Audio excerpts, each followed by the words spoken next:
I have to say that those of you who have stayed are very hardy and courageous at this time of the day. So I wanted to start with a merci beaucoup for the honor of being part of this, and a thank you to Audrey and the whole committee for inviting me. It's very exciting for me to be here. I'm going to talk about a case study from a research project that I did. So this is an outline of what I'm hoping to cover in the next 20 minutes. I'm going to talk about neoliberalism and the impacts of neoliberalism, the paradoxes that are underpinning social work practice, why I think that the traditional approaches that we use to ethics are inadequate. I'm going to bring up a new concept of ethical trespass and why I think that's significant in social work, and talk about, given all these pressures, how is it possible to practice ethically under the circumstances? So the research project that I was engaged in, I've been in a number of research projects, but the one I'm going to talk about, the question was, given that social workers are both responsible to care for people, but also to control, because that is one of our mandates in terms of society, what constitutes ethical practice under those circumstances?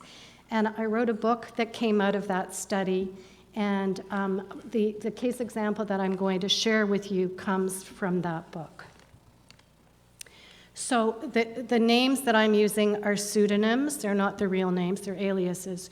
So Violet is an 18-year-old service user, white, who was pregnant living in a maternity home. And the concerns on the part of the worker was that she was always in her room. She was absent from the maternity home, isolating herself and not eating. What was even as much of a concern was that she had nothing ready for the baby's arrival, and that she also had very flat affect and wasn't responsive to the questions that were asked of her by the workers. Charlotte, the social worker, a white practitioner, was in this position of not wanting to judge because of the importance of engaging, and didn't want to contribute to the mother's pain because clearly this mother had many pressures and handicaps that she was struggling with. She wanted to help Violet towards self-determination, but she was also, as a worker, expected to determine whether Violet's mothering was adequate. She also had concerns around diagnosis in terms of whether this mother had fetal alcohol effect or was depressed. She worried about the baby being taken away at its birth. And in addition to all those anxieties, she also had some of her own struggles in terms of the agency in which she was working. She felt isolated from other workers, and she worried about being consistent because being in a group setting, the other mothers or mothers-to-be were expecting a consistent, fair response around things, even when there were issues that required sometimes a differential response based on the needs of a particular individual. I'm going to come back to this example throughout in terms of thinking about some of the overarching concepts in terms of ethical practice. So I want to back up a step and talk about the context in which social work is happening right now in Canada and in most of the Western world. In fact, I'd say in all the Western world. So there are two concepts I want to raise, and you may have talked about them in the first 2 days of the conference. I wasn't here, I've only been here for today. But one of them is neoliberalism, and it is both a philosophy and it is a way of operating where the values from the for-profit world have been brought into social services. And the importance of it is that the values that are promoted as being most important are ones of efficiency and profits, no longer about providing a social safety net for those who are most vulnerable. And I'm an old lady. That's a major shift from when I started working in the field, where there really was a belief that we had a responsibility societally, not just in social work, to be looking after the most vulnerable. In addition to neoliberalism, there's also a concept of managerialism, which is that if we bring in the systems, again from the for-profit world, around management, we can solve both not just economic ills, but also social problems. And some of the dimensions of managerialism that for any of you who have ever practiced, you'll know that there are tremendously tight controls on spending, standardized work, having to work till targets, lots and lots of documentation, and everything being evidence-based, because there's an assumption that with management, things will work more effectively. So in the study, not just the study I'm referring to, but in the subsequent ones that I've been involved in, the effects on the practitioners were that there was austerity, that the kinds of resources had dried up, that there were tremendous increases in expectations around reporting, and that this left less time for actual face-to-face client contact, that people were working longer and harder, at the same time that often the quality of their jobs was eroding, so that there were many more contract positions with no expectation of being there for long periods of time, because of course if you start to pay people benefits, that has economic costs. The results of all of that were that people were burning out, and I know that one of the speakers earlier today talked about individualization, that along with that there's an expectation that you are personally responsible for what is happening. There's more emphasis on liability, and that you are perceived as totally responsible for yourself, not just the worker, but also the clients, so that they are being judged not in terms of the context or the kinds of structural oppressions that they're struggling with, but much more on an individual level.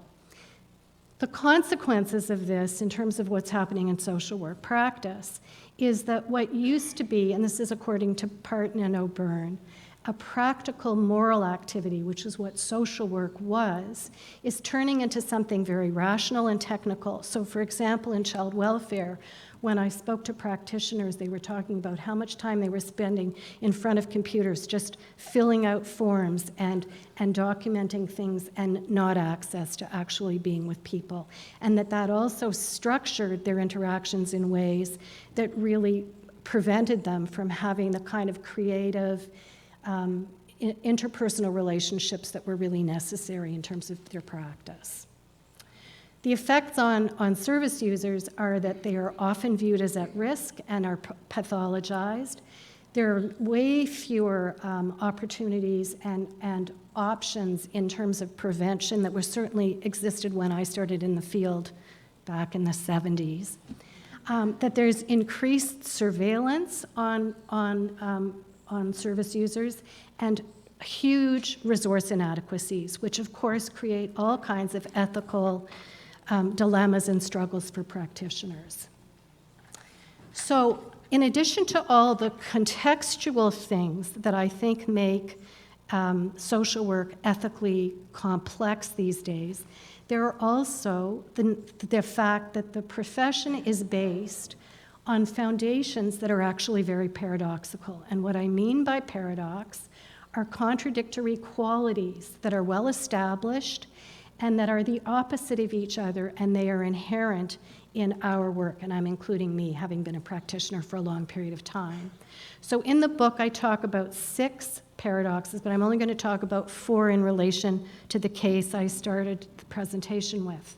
The most significant one is the fact that we are responsible both to care and to control. And I don't think as a society we would be better off if we didn't have people who were in positions of control, because we do need to be protecting the most vulnerable, and somebody needs to take on that job.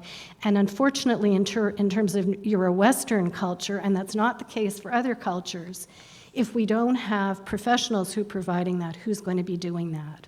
But that means that you're always on the horns of a dilemma in terms of caring versus controlling. And this is, of course, made worse by the fact that almost always, even when you're only working with one individual, the effects of your decisions have impacts on more than one individual.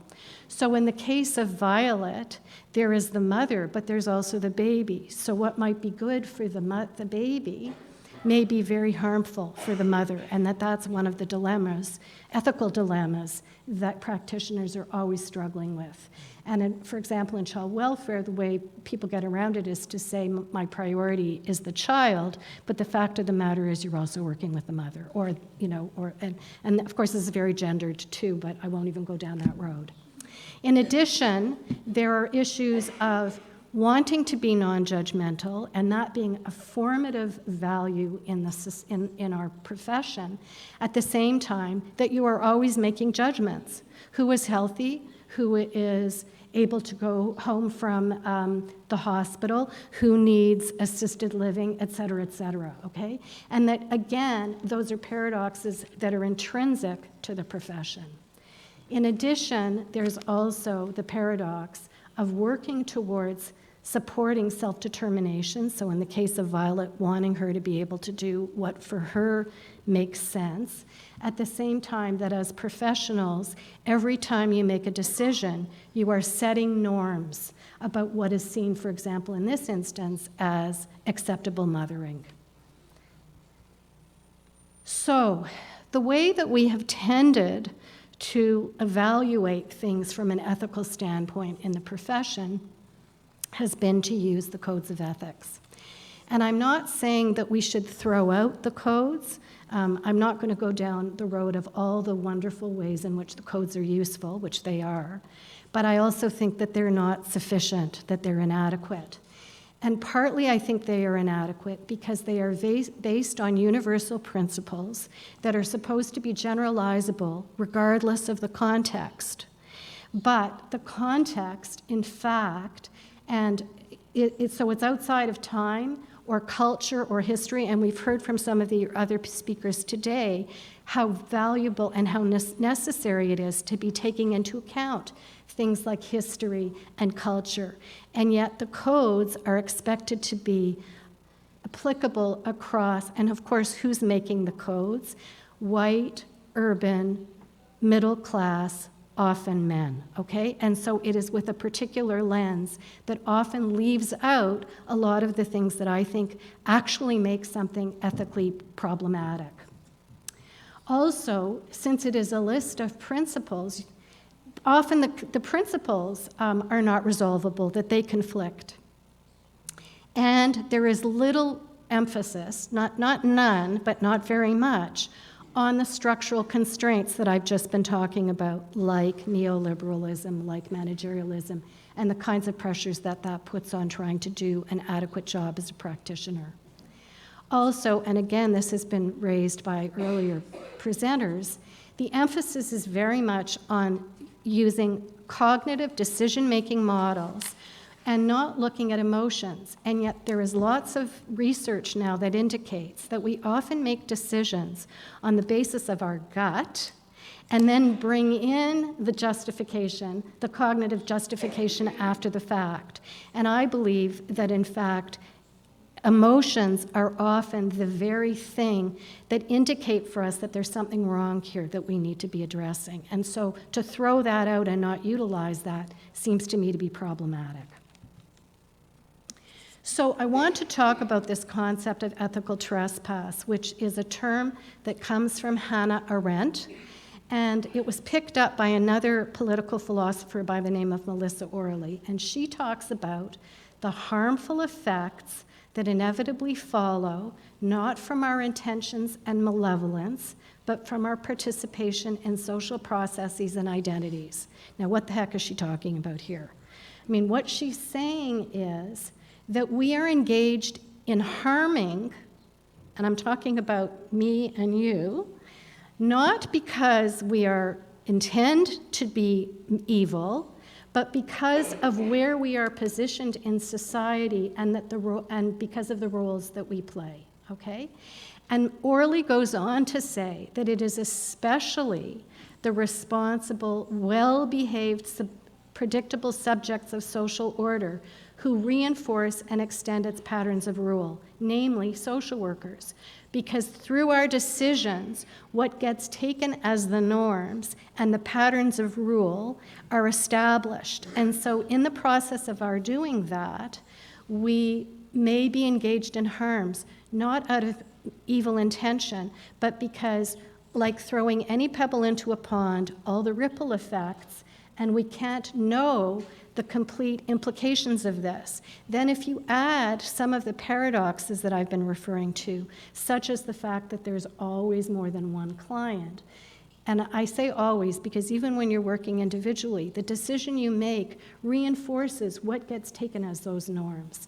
And so we may be wrong, and that may be that is part of what we have to struggle with as practitioners in terms of ethics. So how can we lessen the effects of ethical trespass? I think partly it is recognizing the possibility of doing harm and self-reflexivity of the sorts, the positive sorts that have been referred to earlier. I think it's also really essential that we think about ethics in a context, and while we may use the codes, understand that in some ways they're not going to be adequate and that various contexts are going to be essential in making sense of what's going on someplace. I also think we need to work really hard to reduce the emphasis on individual responsibility. One of the things that's been happening over time has been that there's been an increase not only in codes of ethics, but in their length and in how detailed they are, and that on top of that, in many agencies, there are also codes of conduct. And sometimes those conflict with the codes of ethics, and that the more and more that these come into law or become policies, the more they constrict our ability to operate ethically. So we need to, in fact, work towards minimal standards rather than maximal standards so that we can have more flexibility. Okay, we also need to recognize that despite the sense of helplessness sometimes that we do have power and privilege. So what do we have to do on a micro level in the field? One of the concepts I love is this notion of dissident speech. And that refers to subverting the dominant discourses. So for example, let's say Violet says, I'm a dependent, or people say about her, she's just using family assistance and she's dependent on the state. Well, a worker could take that dominant discourse and flip it around and say, no, you're entitled to this benefit. And just in the same way that unemployment insurance would be a benefit you're entitled to, and that by having it, you are ensuring that you can be a good mother to your child. So that would be dissident speech. It means taking in the perspectives of the most marginalized. It means challenging authority, and there have been some discussions earlier today about ways to do that. And I have lots to say about that, but I won't go into it. Sometimes it means limiting your power. So for example, making a decision not to check on how somebody is using their financial reward or their financial assistance, or not looking at a record until you've actually established a relationship with the service user and made your own determination about it. It means resisting, both by bending the rules, sometimes those invisible ways that have been identified, and it also means in more active ways.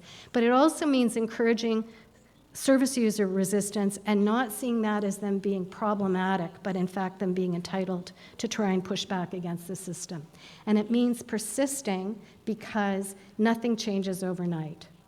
On a macro level, it means more opportunities to talk about ethical issues in groups. One of the things that came up over and over again in my research was how isolated people felt. And in order to do that, one of the things I've created is a URL. And it's got a forum as part of it. It also includes some of my publications. But it's to allow people to talk about things in an anonymous way, because there are all sorts of issues that make it hard for people to talk about it in their work environment. It also means viewing your organization as your client, not just the service user.